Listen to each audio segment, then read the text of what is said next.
Dad, isn't that Big Brother over there? The words didn't make sense. My daughter's voice cracked like glass as she pointed toward the frozen aisle. I turned, heart already slowing. And there he was, same shoulders, same uneven gait, laughing, alive, with a man I didn't recognize. I didn't move, didn't breathe, because my son had died last year.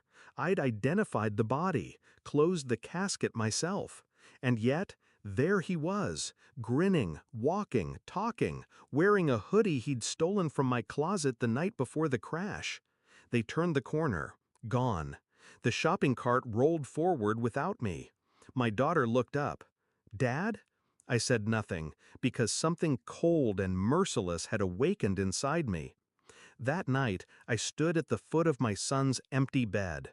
The walls still smelled like him. His death had shattered everything. Wife gone numb. Daughter sleep-talking to ghosts. Me, quiet, suspicious, unmoving. I told my wife what our daughter said. She smiled a dead smile. She misses him.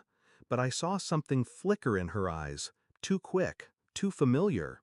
I checked the time of the crash again. 10:46 p.m. She'd called me at 10:52, crying, screaming, saying she was at home, yet her location had shown a different neighborhood entirely. I hadn't questioned it. Grief clouds logic. I'd let her drown me with it. Now I remembered the little things. How she fought me when I asked for a closed casket. How she donated his clothes too fast. How she barely cried at the funeral, but wept in her sleep. Not for him, for something else. I began quietly. First, the police report. Crash confirmed. But the body? No autopsy. She refused it. Death declared accidental. Then the medical records. I pulled them up. The report listed dental confirmation. I called the dental office. They never submitted records.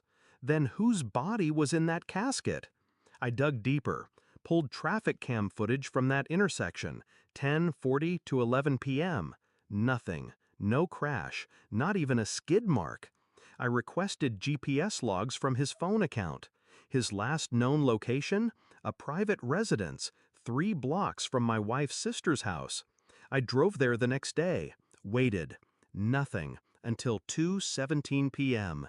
He stepped out, alive, my son, looking older, fatter, sunburned and breathing.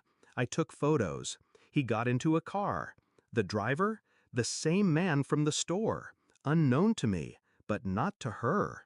That night, I searched her phone. She'd deleted all texts from one number. I recovered them. The name in her contact? Marcus. Every message between them was a knife. He's better off away from him. I don't want him growing up like his father. The plan worked. He thinks he's dead. She wasn't mourning. She was celebrating. I printed every photo. The traffic cam void, the untouched police report, the texts, the location logs, and one final image. My son hugging Marcus in a park. I set them on the kitchen table. She walked in, paused, eyes scanned the evidence. She didn't speak, didn't cry, just sat down. I asked one question, already knowing the answer. Why? She swallowed, stared at the wood grain. Because you were making him like you. Cold, hard, silent. He needed emotion. He needed warmth. So you faked his death? I saved him. Silence stretched. Then I leaned in.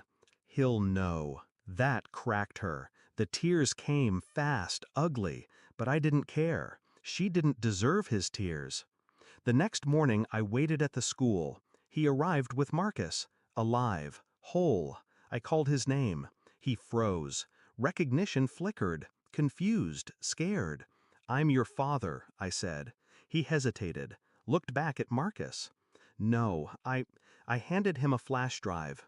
Your life, your truth, if you want it." He took it with shaking hands. Marcus stepped forward, defensive. I looked him in the eyes. "You took a child, lied to him, hid him from his father. He opened his mouth. I cut him off. If you follow me, speak to me, or contact my family again, I will destroy you. Not a threat, a promise. He believed me. So did my son. He clutched the drive like a bomb. I turned and walked away. Didn't look back. 3 weeks later, a letter arrived. No return address. Inside, a photograph. My son, sitting on my old porch swing, alone. He'd come back, not to stay, just to see it. A small note was scribbled on the back. Thank you for not yelling. I remember now. No signature. Just that. I didn't cry, didn't smile. I burned the photo, then watched the ashes scatter into the night. Because love doesn't always mean reunion. Sometimes it means letting the truth burn everything down and standing in the smoke, unshaken.